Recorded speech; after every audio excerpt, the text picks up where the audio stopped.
C'est l'heure du FaceTime avec ta Paulette. Comment ça va, vous? Bon, ironiquement, cet épisode, je veux le tourner sur le sujet de la confiance en soi. Et c'est le 3e épisode que je refais au bout de 2-3 minutes. J'appuie sur stop et je vous réenregistre une intro parce que je suis en mode « Oh non, c'est nul, c'est pas intéressant, etc. » Donc je pense que l'épisode tombe non seulement à pic, qu'il est totalement à propos et surtout qu'il faudrait peut-être que je commence à appliquer mes propres conseils, non? Vous croyez pas? Pourquoi est-ce que je vous parle de confiance en soi aujourd'hui? Parce que je crois que j'ai réalisé quelque chose d'important à Los Angeles. Je me revois, en plus, j'étais sur mon petit vélo sur la route Broadway Street, pardon, Broadway Street.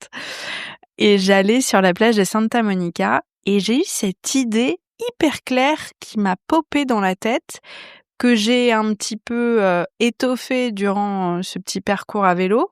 Et je me suis dit sur le coup, la vache, mais c'est dingue. J'ai passé 34 ans à penser que la confiance en soi, c'était un sujet bien précis. Et en fait, peut-être que je me suis complètement trompée. Je vous explique. Inconsciemment, pour moi, la confiance en soi, c'était très lié à son physique et à sa manière de se comporter en société. Avoir confiance en soi, c'était se sentir bien dans son corps, aimer ses courbes, aimer son visage, aimer la manière dont on voit son corps et son visage évoluer aussi. Avec l'âge, voilà, moi ça y est, je commence à avoir des premières ridules, je regarde sur les photos mes sillons nasogéniens et ça me perturbe un peu, quoi. Et je me dis à chaque fois, j'ai pas tout à fait confiance en moi, vous voyez? Donc pour moi, c'était vachement lié à la manière dont on se sent dans son empreinte corporelle et aussi la manière dont on se comporte en société. Est-ce que lorsque j'arrive dans une soirée où je connais personne, est-ce que je me sens en confiance? Est-ce que lorsque je fais une présentation devant des collègues, devant mon PowerPoint, est-ce que je suis bien dans mes pompes? Etc., etc. J'avais jamais plus creusé le sujet, juste une chose est sûre, c'est que je manque, et encore aujourd'hui, vraiment trop de confiance en moi. Et souvent d'ailleurs, on prend ça pour de la timidité. Et à l'intérieur de moi, j'ai envie de crier, mais je suis pas du tout timide. Je suis juste dans une situation qui me déstabilise et qui fait que tout d'un coup, je deviens hyper timorée. Je vous en parlerai ensuite, mais je m'agace de ouf quand je suis dans ce genre de cas-là. Donc je peux être la meuf qui gueule de ouf en soirée, genre qui fait toutes les vannes et tout, à la petite chose, la petite souris dans un coin qui a une petite voix aiguë et qui a l'air d'être super timide, super réservée et très lisse, quoi. Et lorsque je cherchais à avoir confiance en moi, c'était sur ces 2 sujets que je me concentrais. Et durant ce petit trajet à vélo, je me suis dit, mais en fait, que j'avais tout faux, et que ce que je cherchais à voir, je pouvais l'avoir en travaillant sur tous les sujets périphériques. Je vous jure que le fait de conduire à Los Angeles, ça m'a tellement appris sur moi. Je ne déconne pas, cette compréhension des choses, elle est vraiment liée au fait de conduire. J'ai réalisé qu'en fait, avoir confiance en soi, c'est avoir confiance envers le fait qu'on soit capable de prendre les bonnes décisions, de bien réagir lorsqu'on est face à un obstacle, lorsqu'on est face à une situation soudaine, avoir confiance en son habilité à rester solide sur ses appuis même quand ça se passe mal. Bref, avoir confiance en son jugement, avoir confiance en sa manière de réagir, de rester solide, ancré, malgré les petits nids de poules sur la route, quoi. Et je me répétais vachement cette phrase quand j'étais en train de conduire sur le périphérique parce que j'avais vraiment la trouille et qu'il y a 2-3 moments où soit j'ai merdé, soit c'est une voiture qui au dernier moment m'a fait une queue de poisson. Bref, situation où on doit réagir vite. Et en fait, sur le coup, j'ai commis une petite erreur, mais je me suis rendu compte que j'avais l'habilité, en tout cas l'aptitude à réagir vite avec un esprit froid et que je pouvais me faire confiance. Et ça, je crois que c'est en train de changer tout mon mindset. Parce que je me concentrais tellement sur le fait d'avoir confiance en moi, par exemple physiquement, tout en ne travaillant pas sur mes appuis, le fait d'être solide, ancré dans ses choix du quotidien, dans sa manière d'évoluer, dans le fait d'être une adulte qui est capable de prendre des responsabilités sans se reposer sur les autres, sur une validation extérieure, etc. Et j'ai l'impression que plus je me répète que je suis capable au quotidien, solo, de gérer des situations, je suis capable d'avoir un jugement clair, je suis capable d'analyser correctement des situations, plus ça m'ancre et plus ça me donne envie de m'aimer dans ma globalité et donc de m'aimer physiquement et de m'aimer en société. Vous voyez ce que je veux dire? Donc j'ai l'impression que parfois la confiance en soi, on la prend mais totalement à l'envers, quoi. Donc c'était mon petit moment «Oh!»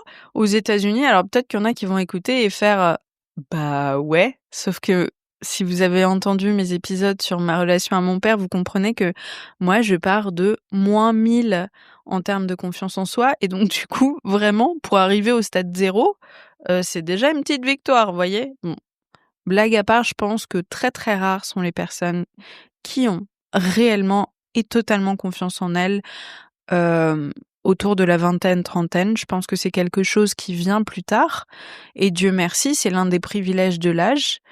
Hem, mais est-ce qu'on est très nombreux à pouvoir dire: «Ouais, j'ai totalement confiance en moi», je suis pas certaine et j'ai même analysé d'ailleurs que certaines personnes qui disent, moi, je suis quelqu'un qui n'est pas stressé naturellement ou moi, je suis quelqu'un qui, est hyper posé sur ses appuis et cetera. J'ai tendance à croire au départ en mode: «Bah, c'est génial pour toi, tant mieux et tout». En fait, la vie m'a montré que parfois, c'est des personnes qui sont aussi un petit peu dans le déni de qui elles sont et qui du coup vont pas mentaliser ce genre de choses là où moi je suis trop dans mon mental, mais vont somatiser. C'est des personnes qui vont avoir des angines tous les 15 jours, qui vont, passer de burn-out en burn-out. Enfin, vous voyez ce que je veux dire? J'ai l'impression qu'on a tous nos faiblesses là-dessus et que faut arrêter de se dire qu'il y a les gens qui ont totalement confiance en soi et d'autres pas du tout. Je pense que vraiment la vie est beaucoup plus grise que ça, pardon. Et tenez, ça me fait penser à ces 2 exemples de malades, moi perso, qui m'ont fait vraiment du bien. Pour protéger l'identité des gens dont je vais parler, je vais rester très évasive, mais heu, j'avais une connaissance qui m'avait raconté une soirée de ouf qu'elle avait passée avec un athlète hyper, hyper, hyper connu. Et elle me l'avait raconté, c'est vraiment une personne, que j'apprécie énormément, hein, donc c'est pas du tout pour la critiquer elle, c'est juste intéressant d'avoir un petit peu de perspective sur les choses et de perdre peut-être un peu en naïveté parce que moi je sais que je suis quelqu'un qui a tendance à, être un peu naïve parce que je vois la vie de manière optimiste et tout, quoi et que je vois le bien chez les gens, bon bref. Hem et donc oui, cette personne m'avait raconté: «Ouais, j'ai été en after, avec, cet athlète, blabla, tout ça» et quand cette nana racontait l'histoire, mais mon Dieu, ça avait l'air d'être son meilleur pote, que la soirée avait été ouf et tout et quand elle m'avait raconté ça, j'étais en mode: «Mais meuf, mais c'est incroyable, mais génial!» Enfin, dites-vous que la personnalité dont elle parle, c'est enfin level, footballeur international, vous voyez ce que je veux dire? Et donc ouais, quand elle m'avait raconté ça, moi j'étais en mode: «Oh mais c'est iconique et tout, oh là là!» et en plus, c'était une période où moi j'étais assez repliée sur moi et assez timide et donc j'étais en mode: «Mais c'est génial, tant mieux, moi j'aurais été, je pense, hyper intimidée» et cetera et cetera. Et il se trouve qu'il y a peut-être 2 mois de ça, au cours d'un dîner où, je dîne avec des amis et des amis d'amis, je rencontre une autre personne qui, il se trouve, est un ami de l'athlète en question, OK? Et on parle et tout et parce que je voyais, ses followers, c'est qui followait et cetera et je voyais qu'il y avait cet athlète en question et on parle, je fais: «Ah énorme, apparemment cet athlète il est trop sympa, j'ai une pote qui l'avait rencontré en soirée et tout, ils avaient passé mais genre une bête de soirée machin. Ah bon, c'est qui et tout?» Et ce mec-là me dit: «Ah mais je vois très, très bien qui c'est. Non mais cette nana, elle était restée très peu de temps à la soirée où on était, enfin le petit apéro. Je me rappelle d'elle ultra timide dans un coin de la pièce et qu'elle était pas trop dans notre délire et qu'elle avait fini par partir tôt». Et là, mais j'ai halluciné et je me suis dit: «La vache, mais en fait, on est tous pareils quoi». Genre on a tous nos moments où on est un peu intimidé par une personne qui a le job de nos rêves ou qui a une aura particulière et cetera et genre il y a pas que moi, mon Dieu, parce que par moments, j'ai l'impression je traîne beaucoup avec des personnes charismatiques qui ont un job, heu, voilà, un job, enfin, à Paris, il y a quand même pas mal de gens qui, ouais, ont des jobs un peu médiatiques et cetera. Vous voyez ce que je veux dire ou pas? J'essaie de je sais pas comment dire les choses pour pas paraître pour une connasse de la mode, mais bon, vous voyez ce que je veux dire? Et souvent, moi, je me dis: «Ah là là, je traîne avec des gens trop cool, mais moi, je suis pas aussi cool et puis moi, je suis quand même encore hyper intimidée souvent et puis tout ça, quoi». Et cette nana-là qui avait passé une super soirée, je pense qu'elle a vraiment passé une super soirée, mais en fait, dans le fond, elle était aussi timide que j'aurais été timide et c'est OK, quoi. Mais ça m'a tellement rassurée, je me suis dit: «Ah, en fait, c'est bon, on est tous humains et on a tous nos moments». Et ça me fait penser, donc je raconte l'objet de l'épisode de cette, semaine à mon meilleur pote Alexis. Alexis, si tu écoutes cet épisode, je te fais un gros, gros bisou.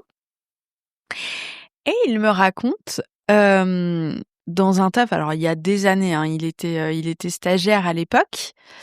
Il me raconte que, il avait, un boss qui vraiment était quelqu'un d'ultra charismatique, qu'il admirait énormément, qui avait, un fort, caractère, qui leadait et cetera. Enfin voilà quoi. Et qu'une fois, il avait été dans le bureau avec ce boss et le PDG et qu'en fait, bah, ce boss-là ultra charismatique, il avait pris une petite voix presque enfantine parce que lui-même était super impressionné par la situation. Et hem et ouais, quand il m'a raconté ça, je me suis dit: «OK, vraiment on est tous pareils, on a tous nos moments et cette confiance en soi et ben, en fonction du fait, je sais pas, on a un bouton ce jour-là, on n'est pas dans le bon moment de son cycle, on n'a pas bien dormi, on a mangé de la merde», ce qui détermine quand même vachement notre santé mentale. Enfin voilà quoi, on a tous nos jours. Parce que, pour tout vous dire, moi, avec la leçon, ça m'arrive encore très régulièrement et d'ailleurs, je pense que ça s'entend dans des épisodes où tout d'un coup, j'ai une petite voix et je suis plus moi-même parce que je suis un peu impressionnée par la personnalité que je reçois et ou parce que, bah, elle vient pas à la maison, c'est moi qui me déplace et dans ces cas-là, ça me rend un peu toute timorée, quoi. Et de temps en temps, je repars des interviews en disant: «Mais putain, Pauline, quand est-ce que tu vas comprendre? Genre, ça fait 7 ans, quoi. C'est bon maintenant, genre, tu pas professionnelle». Enfin, je suis super dure avec moi-même dans ce genre de moment parce que je me déçois, j'ai l'impression de me laisser tomber, vous voyez? Et puis, j'ai l'impression aussi que vous allez l'entendre et que vous allez vous dire, enfin, l'invité est cool, mais vraiment Pauline, elle tient pas la route. Enfin, je me fais tout un dialogue interne et heu et ça me prend mais tellement d'énergie, vraiment tellement d'énergie que je pense que je la mets pas au bon endroit par ailleurs et que par moments, c'est un cercle vicieux. Et lorsque je suis arrivée à Los Angeles, je dirais que la première quinzaine, je n'ai pas eu une seule fois le palpitant, pas une seule fois de l'anxiété. Je me sentais tellement bien dans mes pompes, tellement à ma place que je me suis dit: «Mon Dieu, ça y est, c'est enfin passé». Parce que les mois d'avant, j'avais vachement, vachement le palpitant. J'avais beaucoup, beaucoup d'anxiété. Et puis les 15 derniers jours, bah, c'est revenu parce qu'on a beau partir à l'autre bout, de la planète, on reste la même personne avec les mêmes insécurités et qu'on peut pas tout mettre sous le tapis et que ça passe de manière magique. Et je me suis un peu déçue sur le coup. Je me suis dit: «Waouh, punaise». Donc même dans des conditions idéales, tu continues d'avoir le palpitant, tu continues de par moment d'avoir ta petite voix de petite fille parce que tout d'un coup, tu es un peu timorée, parce que ceci, parce que cela. Et c'est un peu un cercle vicieux parce que ensuite j'ai des pensées très dures avec moi-même en mode: «Mais c'est pas vrai, faut arrêter, c'est bon, tu as 34 ans, blabla». Et ouais, je pense que je vous raconte ça déjà pour vous dire que on projette beaucoup, beaucoup sur les autres. Voyez, moi la première. Et j'espère que vous projetez pas sur moi une certaine idée d'une personne qui a grave confiance en elle, parce que c'est pas le cas, quoi. Il y a des moments où je me sens super bien dans ma peau et je suis cette personne, et d'autres moments où je suis toute mimi, timorée, et je suis en mode mais what the fuck, c'est pas moi cette petite fille là qui a l'air toute lisse. C'est pas du tout moi non plus, quoi. Ça me fait penser à un truc aussi, s'il écoute l'épisode, voilà. Mais putain, il y a 2 jours, les gars. Alors, aucun rapport, mais bon, faut que je vous en parle quand même dans l'épisode.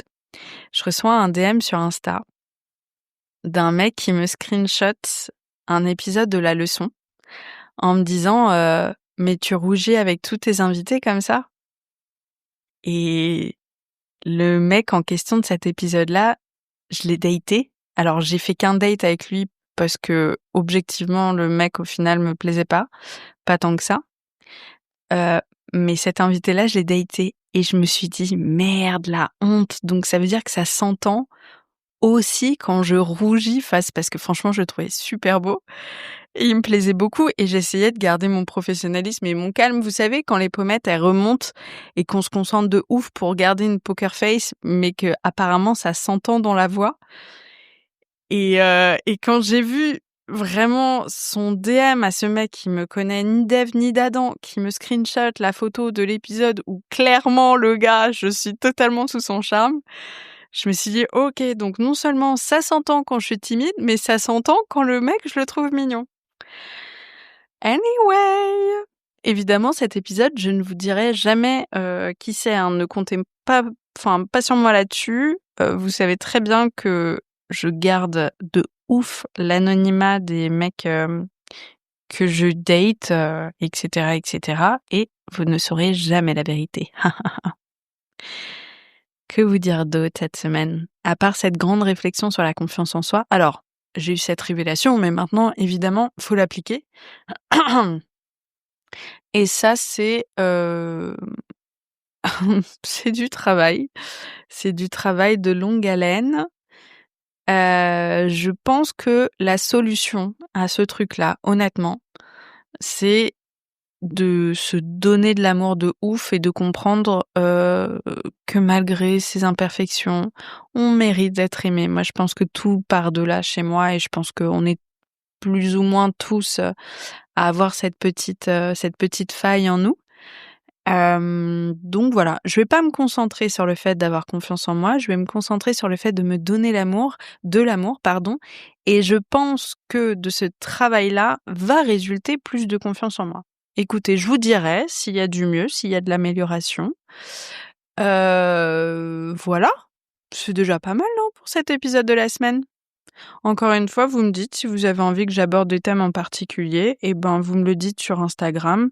Comme d'habitude, c'est @Paulette_Grisoni. Je viens de poster un nouveau sketch un peu con en réel qui m'a fait beaucoup rire tout à l'heure, donc n'hésitez pas à me dire si ça vous fait marrer aussi. Si ça vous fait pas marrer, ne me dites rien. Voilà. Quoi d'autre? Je vous fais des gros bisous. Oh, j'ai retrouvé mon chien après 1 mois et demi. Je fais que de l'observer, je la regarde et je suis en mode: «Qu'est-ce qu'elle est belle!» J'ai l'impression de retomber amoureuse de mon chien comme au premier jour, ça me fait trop plaisir. Et puis voilà, je vous fais des gros bisous et je vous dis à dimanche prochain pour un nouveau FaceTime avec ta Paulette. Bisous. J'espère que cet épisode vous a plu. Pour suivre les coulisses du podcast, n'hésitez pas à me follower sur Instagram @Paulette_Grisoni, sur Twitter, podcast LL en majuscule, ou sur Facebook, La Leçon Podcast. On se dit à très vite pour un nouvel épisode.